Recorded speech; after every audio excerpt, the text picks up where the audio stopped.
라디오 독서실 한국인이 사랑하는 우리 문학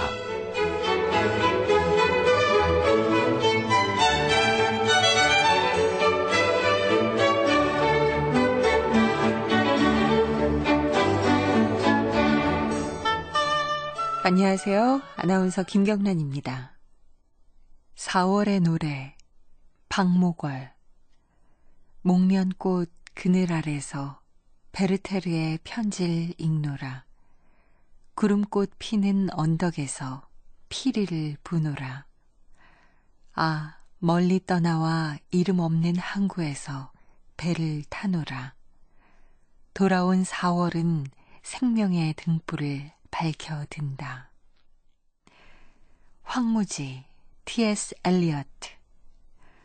4월은 가장 잔인한 달. 죽은 땅에서 라일락을 키워내고 추억과 욕정을 뒤섞으며 봄비로 잠든 뿌리를 깨운다.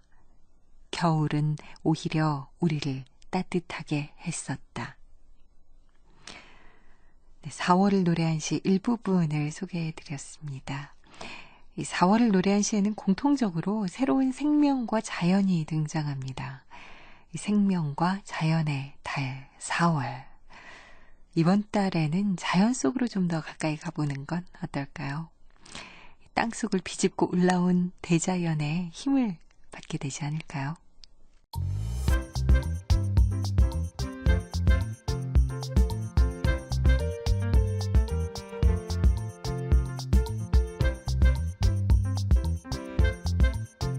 소리로 만나는 책 라디오 독서실. 한국인이 사랑하는 우리 문학을 김경란 아나운서와 함께 만나봅니다.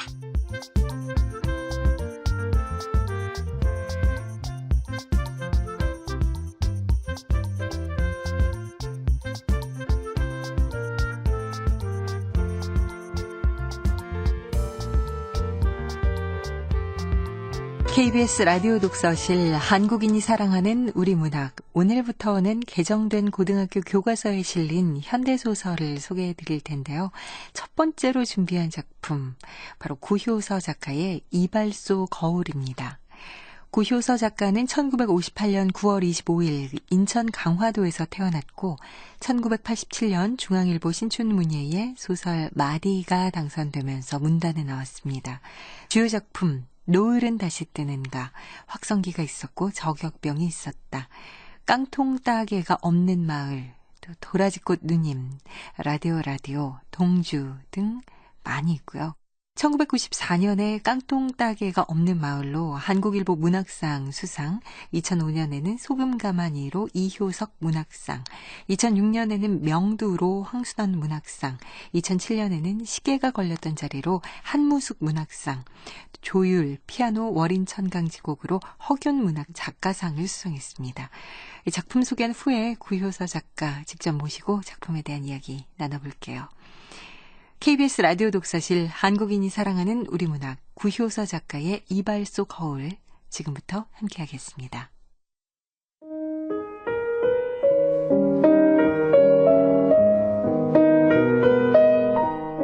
이발소 거울 구효서.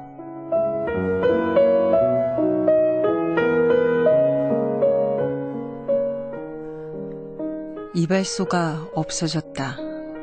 잠시 문을 닫은 건지도 몰랐다. 출입문이 잠겨있을 뿐 며칠 전 모습 그대로였으니까. 그런데도 나는 어째서 없어진 거라고 생각했던 걸까? 자물쇠가 잠겨진 문을 처음 보았기 때문인지도 몰랐다. 계단을 천천히 걸어 올라가 그 이발소는 드물게 2층이었다. 잠긴 이발소 출입문 앞에 섰을 때 검은 어둠이 유리문 안을 가득 채우고 있었다. 깊이도 넓이도 느껴지지 않는, 죽음 혹은 끝이라는 느낌만 들게 하는 막장 같은 어둠이었다. 그래서였을 것이다. 나는 이발소가 없어진 거라고 생각했다.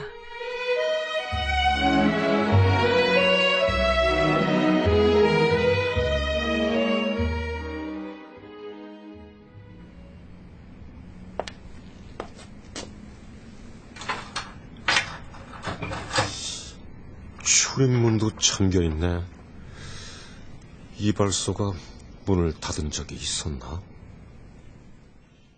그럴 수도 있었겠지만 적어도 내 기억엔 없었다. 한 번도 헛걸음을 한 적이 없었다. 계단을 걸어 내려와 길 위에 우두커니 서서 불 꺼진 이발소를 올려다보았다. 멈춘 표지등은 이미 그런 모습으로 한 색이나 지난 듯 보였다. 결혼과 함께 이곳으로 분가를 한 뒤부터 20년 동안 줄곧 다니던 이발소였다. 나는 결혼 후 줄곧 한 이발소를 20년 동안 다녔어.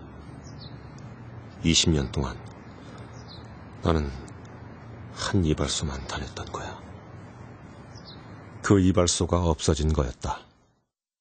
크게 부부싸움을 한 뒤에도 나는 그 이발소 의자에 앉아 있었고, 강제 퇴직을 당한 다음 날도 이발소 의자에 앉아 있었다. 그 밖에 많은 순간들을 이발소 의자와 함께 했다. 군데군데 칠이 벗겨진 의자는 등받이를 뒤로 젖힐 때마다 삐걱하고 소리를 냈다. 그 구식 이발소 의자가 거슬리기는커녕 정겨웠다. 그곳은 내 고향 이발소와 크게 다르지 않았다. 공간의 크기며 천장에 매달린 형광등의 밝기며 냄새 따위가 그랬다. 두 겹의 가죽띠가 이발소 벽 한켠에 매달려 있었다. 면도칼을 가죽띠에 문지르는 이발사의 리드미컬한 손놀림이 사실은 그걸 따라 끄덕이는 고갯짓이 더 향수와 신뢰와 평온을 가져다 주었다. 그리스와 머리카락이 엉겨붙은 바리깡, 손때 버케가 앉은 붓솔, 손잡이는 낡아서도 펼치면 시퍼런 날이 튀어나오는 면도칼은 고향 이발소에도 있던 것들이었다. 중간에 바리깡이 전기식으로 바뀐 것을 빼면 변한 게 없었다.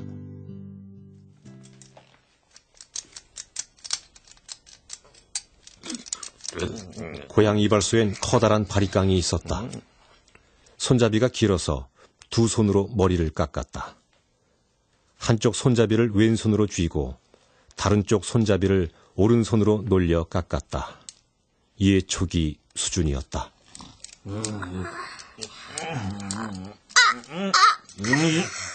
움직이면 안 돼.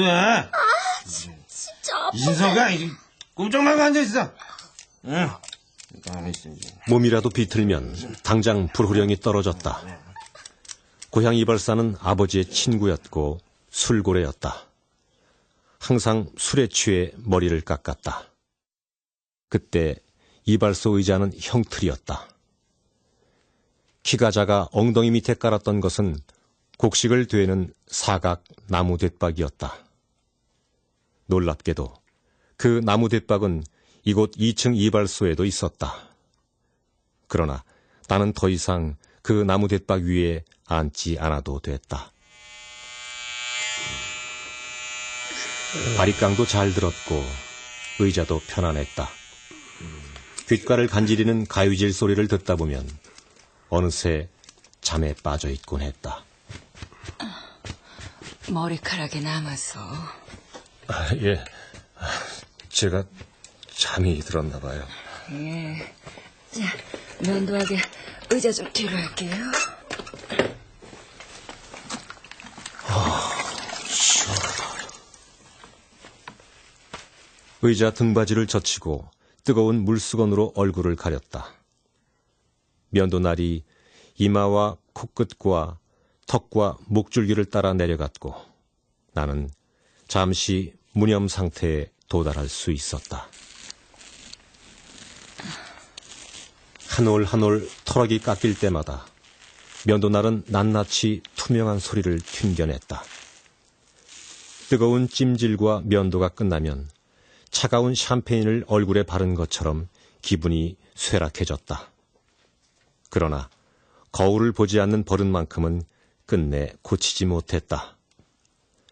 이발 전이나 후나 거울 속에 비친 내 모습은 낯설어서 싫었다.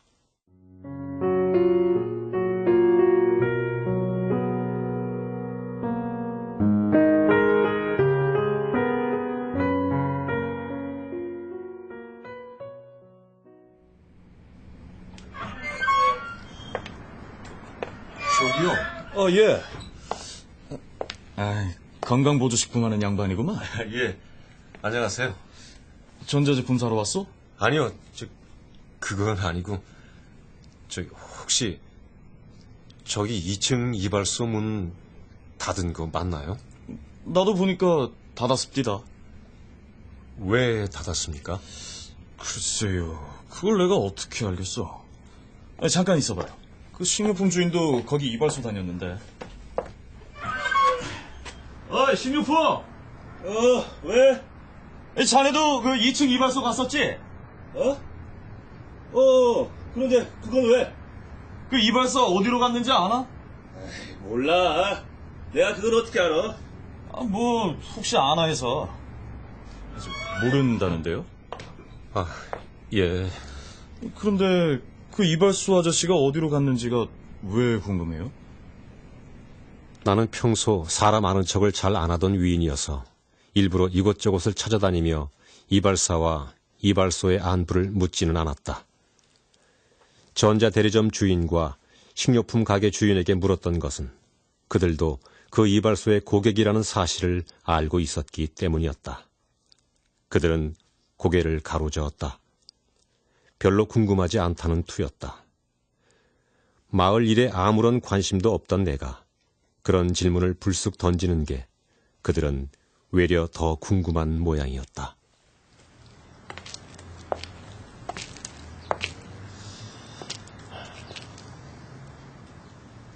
이발소가 문을 닫은 게 갈수록 손님을 저기 인근에 있는 미용실에 뺏겼기 때문일까? 그럴지도 몰랐다. 그렇더라도 문은 닫지 말라고 이발사에게 말할 수는 없는 노릇이었다. 나만큼은 어떤 일이 있어도 이발소에서 깎고 싶었지만 그것만으로는 이발소의 폐업을 막을 순 없는 거였다. 이발할 곳이 없어져서 허전했던 게 아니었다. 큰 길을 건너면 아직도 2층 이발소와 흡사한 이발소가 있었고 7,000원이면 머리를 깎을 수 있는 미용실이 도처에 있었다.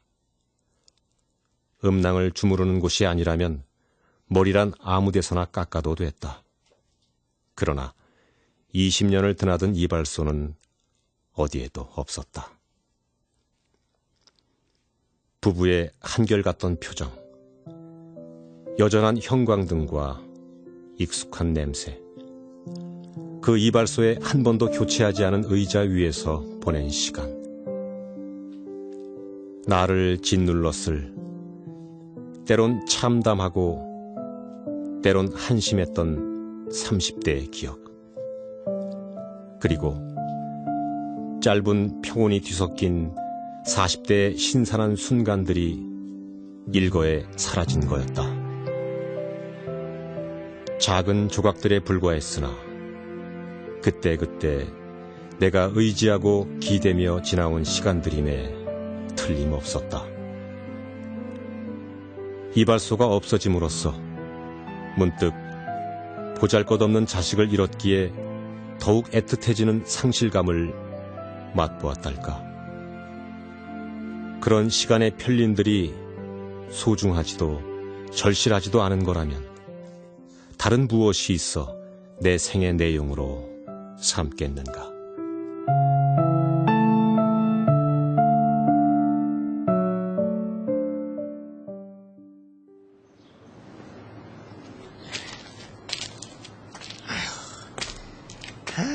내가 그럴 줄 알았지. 그럴 줄 알았어. 저 이발소 남자 어째 심상치 않더니. 저기요. 방앗간 아저씨. 응? 나 말이요? 예. 방금 이발소 아저씨 뭐라고. 이발소 아저씨한테 무슨 일 있었습니까? 아이, 그래요. 좀 이상하긴 했지만, 이럴 줄 알았나? 왜요? 무슨 일 있었나요? 그 속은 나도 잘 모르지. 원체 말이 없는 사람이라서. 근데 말이요. 얼마 전부터 허건날 그 창밖만 하염없이 바라보더라고. 일이 영 손에 잡히지 않는 모양이었어. 넋이 좀 나간 것 같기도 하고.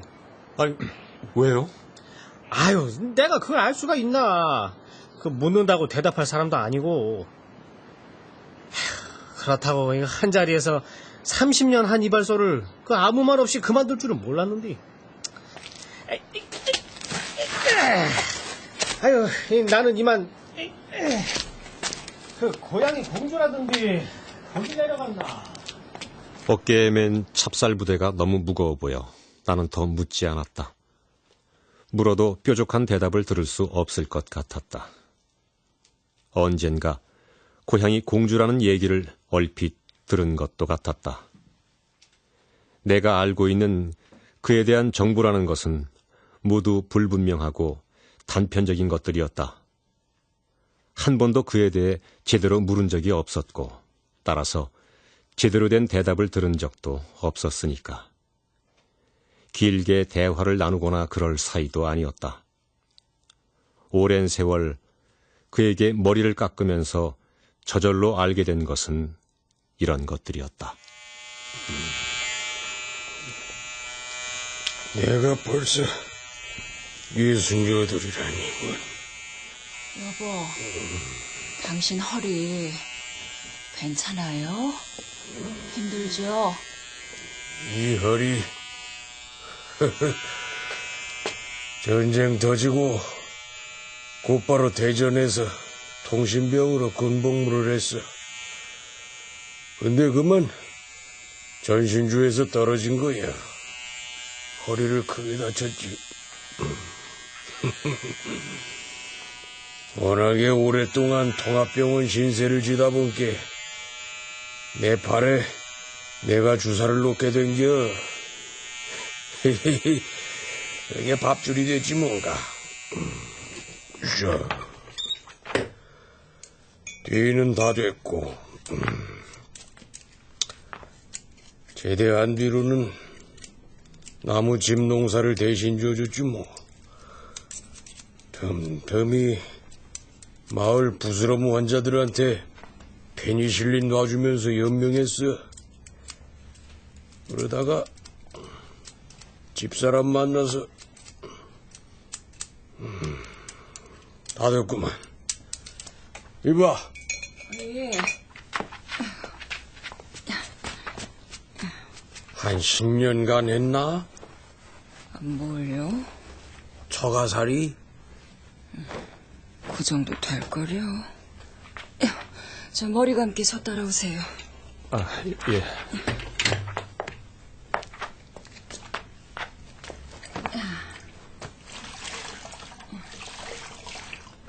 처가살이를 한 10년간 하다가 서울로 올라와서 그다음부터는 계속 일만 했지. 자식들은 모두 다 성장해가지고 모두 분가였고. 나가 말이야, 가오리찜을 좋아해요. 머리 다 감았어요. 자, 다시 의자 가서 앉으세요. 예.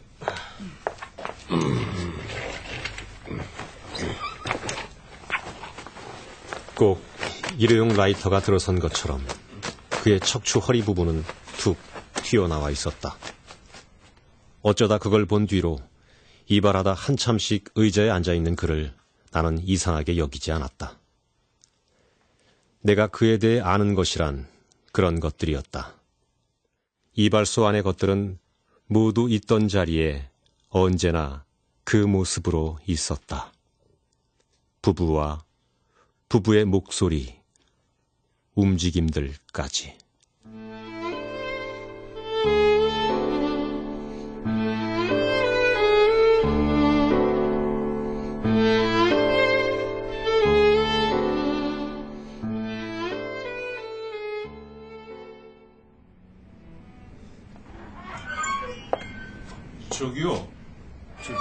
죄송한데요. 예. 오늘은 머리 깎으러 온 게 아니고 뭐 좀 빌리려고요. 뭐요? 혹시 니바 있나요? 이빠요? 아, 예. 지난 봄에 나는 처음으로 이발이 아닌 다른 이유로 이발소에 들렀다. 니퍼를 빌리기 위해서였다.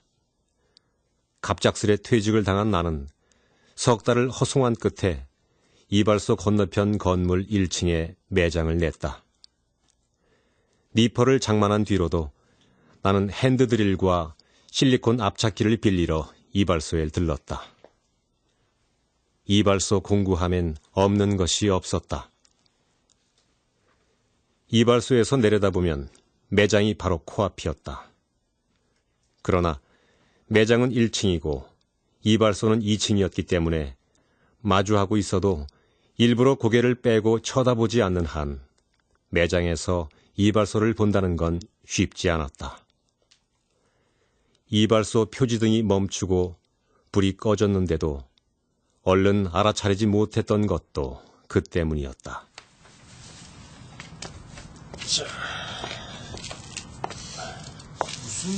장사하려나 봐요? 예. 건강 보조식품이요?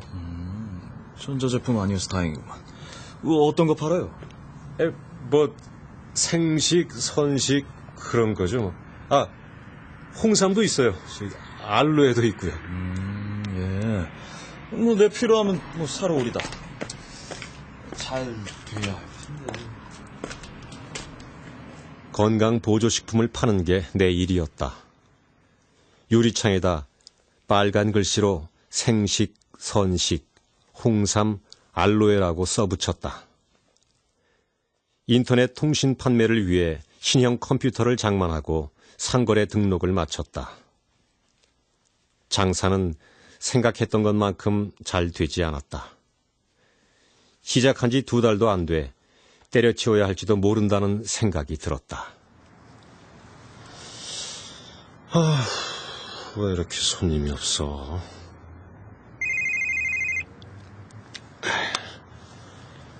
왜? 오늘도 손님이 없어요? 끊어. 손님이 그렇게 없어서 어떡해. 이번 달에는 가게세도 안 나오겠네. 저 여보, 그러지 말고. 안 그래도 장사한데 죽겠구만.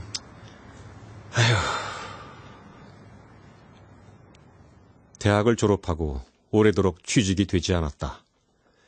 세무관계 법률집을 만드는 출판사에 겨우 들어갈 수 있었으나 2년 뒤 그만뒀다. 물류회사에서 음료수를 운반했다. 보수는 그럭저럭 괜찮았지만 하루 12시간, 많게는 16시간을 일해야 했다. 트럭이 전복되면서 전치 6주의 부상을 입었다. 내 잘못이 아니었는데도 사장은 나를 해고했다. 기적 같은 일이었지만 그 와중에 결혼을 하고 아이도 2 낳았다. 아이들이 크는 걸 보면서 삶이란 살다 보면 사라지는 거라는 걸 알게 됐다. 만족스럽지도 불안하지도 않았다. 가족은 언제나 큰 부담이면서 내 삶을 지탱하는 원인이기도 했다. 가족을 편주 삼아 삶의 물줄기를 따라 흘렀다. 바쁘고 고달프고 막막했다. 최근엔 가축사료 회사에서 부장 직함까지 얻었으나 광우병과 조류독감 파동 때 1순위로 잘렸다. 좌절하거나 허망할 겨를도 없이 제2금융권에서 겨우 융자를 내 건강보조식품 매장을 냈다.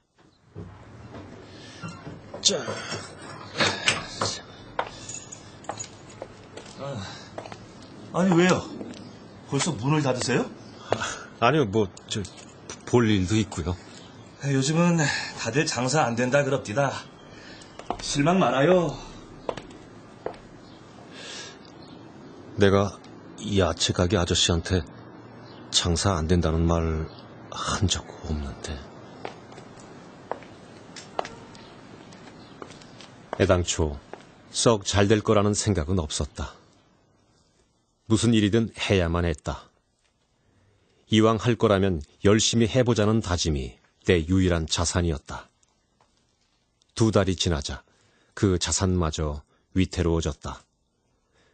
그동안 변함없이 계속되어 왔던 건 이발소에 들르는 일이었다. 300번쯤 가지 않았을까? 여기. 예.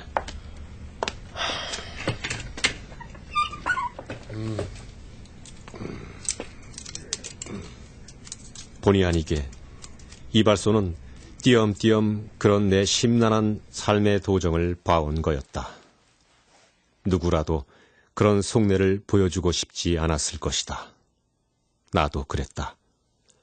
이발사와 속을 터놓고 얘기하지 않았다. 힘들거나 속상한 일이 있으면 이발소 의자에 앉아 눈을 꾹 감았을 뿐이다. 이발사도 그의 아내도 내게 묻지 않았다. 그들은 말없이 내 머리를 깎았고 감았다. 나는 돈을 지불하고 이발소를 나왔다. 그랬을 뿐인데 20년을 그랬던 것이다. 말을 하지 않아도 내 기분과 감정은 저절로 조금씩 새나와 이발소 안을 돌아다니거나 어느 한 귀퉁이에 쌓였을 것이다. 이발소는 정말 없어진 걸까? 그들은 어디로 간 것일까?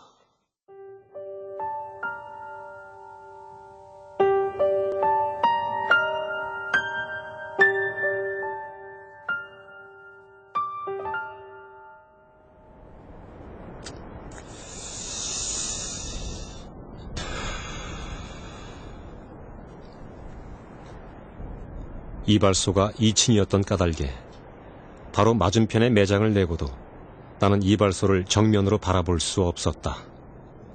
결국 언제나처럼 머리를 깎을 때나 들르게 됐다. 하지만 아주 가끔 이발소를 정면으로 볼 수 있었다. 점심을 먹은 뒤 바람도 쐬고 담배도 피울 겸 어쩌다 옥상에 올라갈 때였다.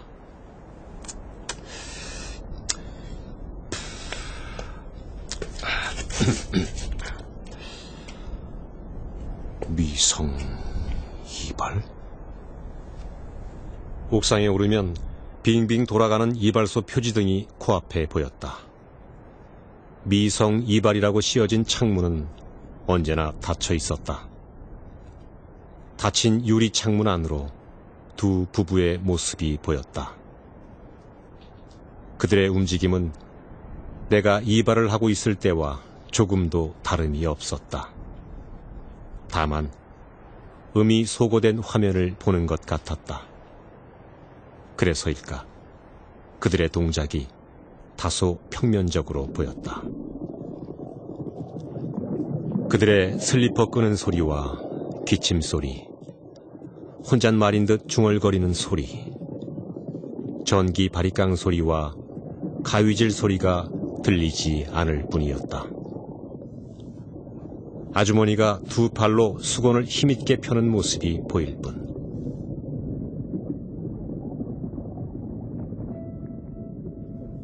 도대체 저들은 저기서 무얼 하고 있는 걸까?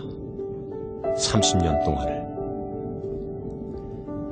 그들은 때로 커다란 유리 수조 안을 무심하게 떠도는 물고기 같았다. 누구에 의해 언제부터 왜 옮겨와 살게 된 수조인지도 모른 채 그저 헤엄만 치는 원산지도 모를 커다란 관상어. 알 수도 없고 알려고도 하지 않으며 그곳에서 산 세월 따위도 가늠 못하는 통점 없는 이어류.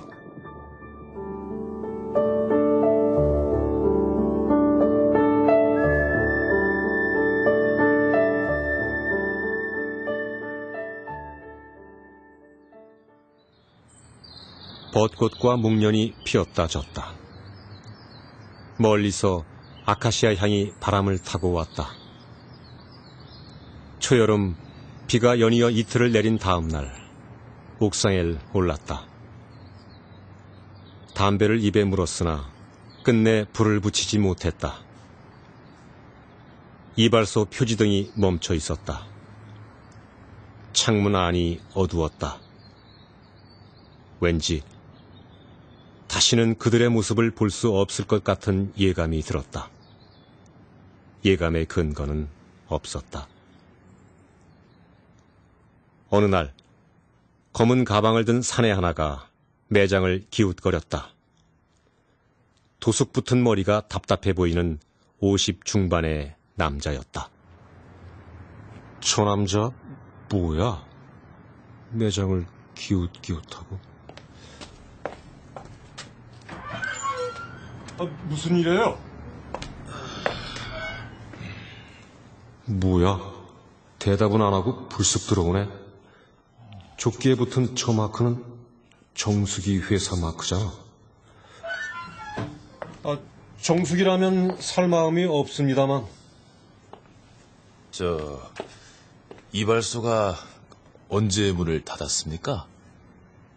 낯선이의 입에서 불쑥 튀어나온 이발소라는 말이 그처럼 생경할 수 없었다. 나는 놀랐으면서도 한편으론 반가웠다. 나 말고 이발소에 대해 궁금해하는 사람이 또 있다니. 이발소가 언제 문을 닫았는지 아시죠? 예, 한 일주일쯤 됐습니다.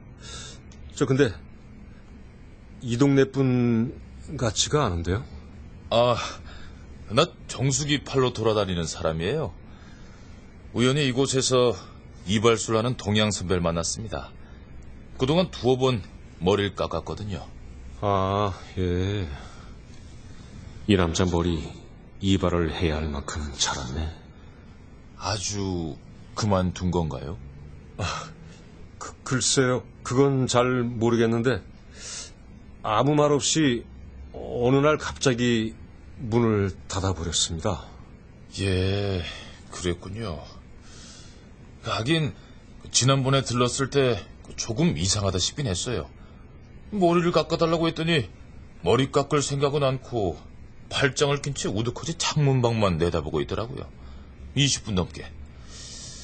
생식, 선식, 홍삼, 알로에라고 씌어진 이 매장을 말이에요. 제 매장을요? 왜요?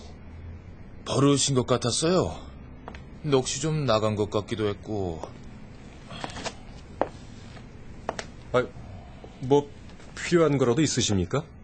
아니요, 그런 게 아니라 그날 선배가 날더러 저길 보라고 하면서 이 매장을 턱으로 가리키더라고요. 매장 안엔 지금처럼 한 사람뿐이었죠. 박스를 들고 왔다 갔다 하는 그뿐이었어요. 뭘 보라는 건지 모르겠더라고요. 혹시 여기 무슨 영사기 같은 게 있나요? 예? 영사기요? 선배가 문득 무속영화 같지 않아? 라고 말했었거든요. 무속영화? 내가 봤던 수조한 모습, 이발사가 봤던 무속영화. 나는 여전히 영문을 알 수 없었으나 어느 순간 내 몸이 서서히 굳어가는 것을 느꼈다. 나는 사내가 언제 매장을 나갔는지 알지 못했다. 나는 오랫동안 석상처럼 서 있었다. 몸의 기운이 순식간에 모조리 증발해버린 것 같았다. 이틀 동안 그랬다. 일이 손에 잡히지 않았다. 매장 안에 나를 물끄러미 내려다보는 이발사의 모습이 머릿속을 떠나지 않았다. 옥상에 오를 엄두를 못 냈다. 이쪽 선반의 상자들을 공연히 저쪽 선반으로 옮겼다. 움직이고는 있었으나 아무 생각도 없었다. 머릿속에는 오로지 매장, 유리문 안에 나를 내려다보는 이발사의 모습뿐이었다. 그리고 질문 한 가지. 그는 뭘 보고 있었던 걸까? 그 음시가 그의 증발과 무슨 연관이라도 있는 건 아닐까?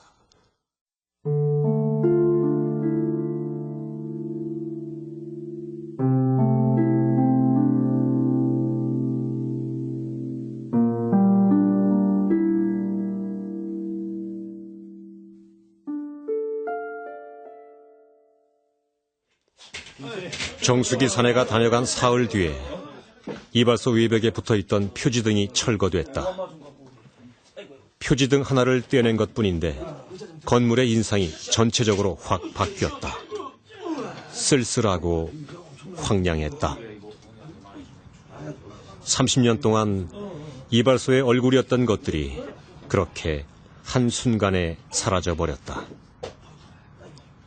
사라진 것들 중에는 내 지친 몸을 묻었던 의자도 섞여 있었다. 함부로 뜯겨지고 버려지는 것들을 바라보면서 잠깐 치를 떨었던가. 나는 그곳 가까이에 가지 않았다. 무슨 매장이 들어서는지 묻지 않았다. 정든 이발소에 대한 최소한의 예의를 나는 그런 식으로 차리고 있었다. 새로 들어서는 매장에 대해 궁금해하지 않는 것.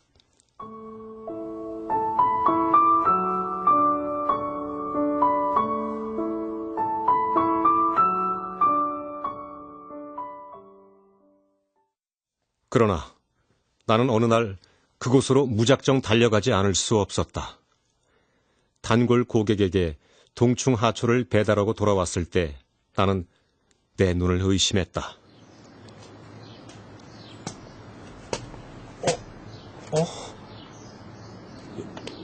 이게 뭐야? 새 이발소잖아. 건물 2층 외벽에 크고 미끈하고 번쩍거리는 새 이발소 표지등이 붙어 있었다. 적, 백, 청, 삼색띠가 빙글빙글 돌았다. 좁은 계단을 걸어 올라갔다. 공사는 막바지 작업 중이었다. 비닐에 쌓인 2개의 새 이발 의자가 제자리에 놓일 차례를 기다리고 있었다. 오픈을 하려면 사나흘은 더 기다려야 할 것 같았다. 그런데도 이발사는 금방 이발을 시작할 것처럼 흰 가운을 입고 있었다. 아이고, 오랜만입니다. 예? 예. 아니, 근데 이게 어떻게든... 새 이발소 어때요? 새 분위기를 맞추려고 가운도 새로 장만해봤는데 나 괜찮소? 평소에 이발사는 잘 웃지 않았는데 넥타이도 잘 매지 않았어. 근데 이게 다 뭐람? 가운에다 넥타이, 무슨 약사나 연구원 같은 복장이라니? 표정이 왜 그렇소? 뭐 놀란 것 같소? 전 아주 이발소를 그만두신 줄 알았습니다. 그랬지. 정말 그만두려고 했었소. 내 다른 일을 해보려고 고향의 땅도 알아보았었지. 예, 그랬던 거죠? 예감이 그랬거든요. 이발소는 이제 없어지는 거다. 살면서 그토록 암담해지긴 처음이었어. 예? 무슨... 내가 지금 뭘 하고 있는 걸까? 나는 왜 이렇게 살고 있는 걸까? 이게 사는 게 맞나? 하지만 더욱 참담했던 것은 지난 68년 동안 나 자신에게 그런 질문을 단 한 차례도 묻지 않았다는 사실을 깨달았을 때였소. 내 삶이, 내 생활이 그토록 갑자기 낯설 수가 없었어. 아이고, 이 끔찍하더이다. 난 대체 무엇을 살고 있었단 말일까? 저런 말투도 낯설어. 이발사는 확실히 달라졌어. 이전에는 없던 품위 같은 것도 느껴지고. 그가 갑작스럽게 암담한 지경을 느껴야만 했던 이유를 나는 묻지 않았다. 역시 그랬다. 내가 그에게서 수조를 보고 있을 동안 그는 나에게서 거울을 보고 있었던 거였다. 그 사실을 깨달은 나는 열패감에 사로잡힐 수밖에 없었다. 끝내 궁금했던 것은 그가 어째서 그 자리로 다시 돌아왔느냐 하는 거였다. 묻는다면 그는 무엇라고 대답할까? 새로 건 이발소 거울은 그 이전 것보다 2배나 컸다. 이발사가 거울 앞으로 가 섰다.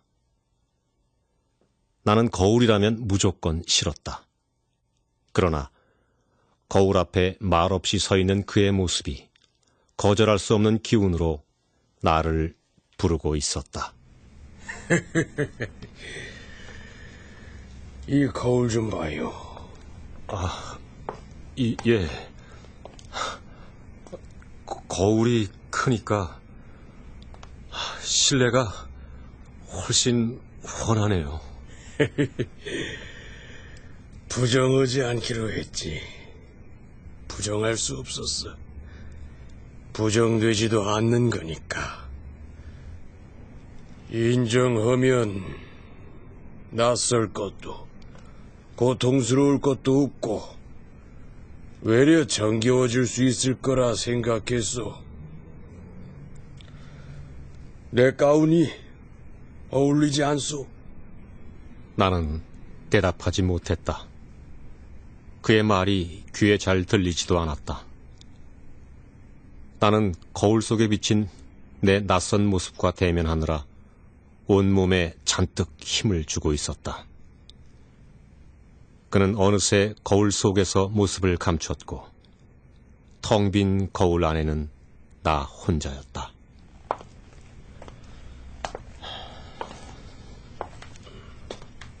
나는 창가로 가 길 건너편 매장을 내려다보았다. 생식, 선식, 홍삼, 알로에. 내일부터라도 다시 옥상에 오르리라 마음먹었다. 담배를 피우고 한숨을 쉬고 여전히 침도 뱉겠지. 그리고 이발소를 건너다 보겠지. 환하게 불 밝힌 이발소 안에서 경쾌하게 가위질을 하는 멋진 가운의 이발사를 종종 바라보겠지. 거울처럼 바라보며 살 수 있겠지. 지금 짬 있으면은 요 앞 파라솔에서 맥주나 한 캔 합시다. 예? 고마워서 그래. 제가 사야죠. 고마운 건 전데요.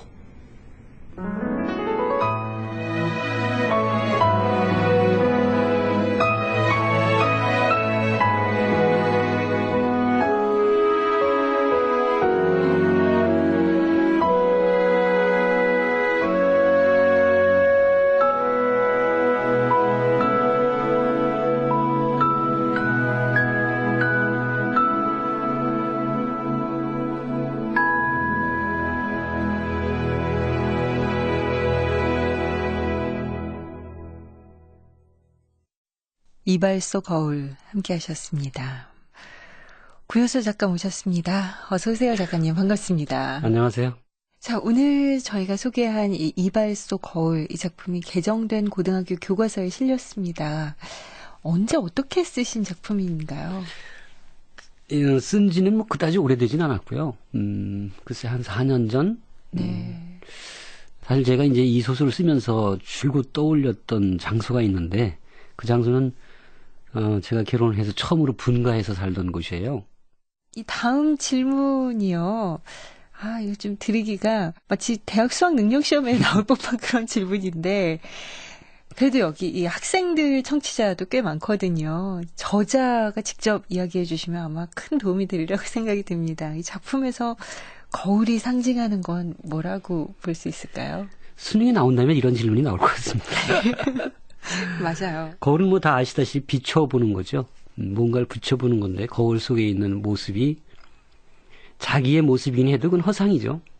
실제로 자기의 모습을 자기가 보는 경우란 인간이든 동물이든 없습니다. 죽을 때까지. 실제로 자기 얼굴을 보는 경우란. 없죠. 허상을 통해서만 보죠. 그렇죠. 그 허상을 자기라고 믿을 뿐이죠. 근데 그 거울은 유리 뒤에 수은을 발라서 만든 거긴 하지만 자신의 모습을 비추는 것은 거울뿐만 아니라 때로는 타인일 수도 있죠. 사람일 수도 있고 어떤 물건일 수도 있습니다. 오래된 절구, 자기 모습의 유년의 모습을 비추기도 하죠. 이렇게 사람일 수도 있고 사물일 수도 있고 때로는 숲일 수도 있고 그렇습니다. 그래서 이것은 내 안에 있지만 나를 잘 보지 못하는 것을 비춰내는 거울도 있을 수 있어요. 마법의 거울이죠. 내 안에 있지만 잘 못 보던 것은 우리 그 전문 용어로 타자라고 하는데요. 나이면서도 낯선 나, 나이면서도 이해되지 않는 나, 그 이해되지 않고 낯선 나, 은폐되고 억압돼 있던 나를 끝내 비춰내고야만은 어떤 것을 우리는 거울이라고 했을 때 우리는 그걸 인문학 용어로는 타자라고 하지요. 네. 그래서 제목도 거울이고요. 여기서 거울의 역할이 굉장히 큽니다. 이 이발소 거울을 저희 같은 여성들은 사실 볼 기회가 없었어요. 근데 이 작품 속에서 만난 이발소 거울, 보니까 중년이 느끼는 그런 어떤 쓸쓸함, 허전함, 이런 게 느껴지더라고요. 그리고 굉장히 동감을 한 게 익숙한 것과의 결별이 가져오는 아쉬움, 그런 것도 느껴졌고. 근데 참 놀라운 게 읽다가 깜짝 놀랐어요. 이게 작품 속에 나만 느끼는 줄 알았는데 그 이발소 남자, 그러니까 이발사도 굉장히 비슷한 생각의 흐름을 갖고 있어요. 제가 거울 말씀드렸잖아요. 내가 거울을 바라볼 때 사실은 거울도 나를 바라보고 있어요. 이 소설 속에서 나와 이발사는 사실은 서로를 비추는 거울이죠. 나는 옥상에 올라가서 이발사 풍경을 내려다보고요, 마주보고요. 그동안 이발사는 나를 바라보고 있었던 거예요. 서로를 바라본 서로의 거울이 됐고 타인에게서, 타자에게서 자기적 요소를 발견하게 되는 이제 그런 스토리인데요. 익숙한 것과의 이별, 결별이라는 말씀을 해주셨어요. 네. 근데 익숙한 것과 결별하면 어떤 일이 벌어지면요, 낯선 것과 조우하게 돼요. 만나게 돼요. 그렇죠. 똑같은 말이에요. 익숙한 것과의 결별은 곧 낯선 것과의 만남이 돼요. 그렇죠. 네. 결별이라는 게 낯선 것과 만남으로 인해서 더 그 결별이라는 걸 더 체험을 하고 느끼게 되는 여기서 이제 이발소가 없어지잖아요. 네. 없어졌지만 나중에 돌아오잖아요. 네. 없어진 것은 익숙한 것이고 돌아온 것은 낯설고 새로운 것이죠. 네. 그러니까 익숙한 이발사는 없어졌지만 똑같은 이발사지만 새로운 이발사가 돼서 돌아온 거예요. 그래서 이별은 곧 만남이 돼버렸죠. 이거 변증법이에요. 작가님 바쁘신데도 이렇게 나와주셔서 또 열정적으로 많은 이야기 해주셔서 감사하고요. 다음 기회에 또 뵐 수 있었으면 좋겠습니다. 네, 고맙습니다. 네, 고맙습니다.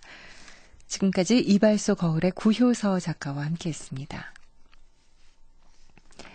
김미경님의 꿈이 있는 아내는 늙지 않는다 중에 이런 구절이 나옵니다. 아내가 꿈을 이루려는 노력을 남편이 인정해주는 데서 그치지 않고 적극적인 후원자가 되어주면 그 아내는 훨씬 쉽게 꿈을 이룰 수 있다. 상대의 꿈에 기대해 사는 부부보다 꿈을 후원하는 부부가 결국은 무한 스피드 경쟁 시대의 최후의 승자가 된다. 부부로 오래 살다 보면 차츰 사랑도 시들고 꿈도 시들게 마련인데요. 서로의 꿈을 응원해주는 부부라면 늙지 않을 것만 같습니다. KBS 라디오 독서실 지금까지 구효서 작가의 이발소 거울 함께 하셨습니다.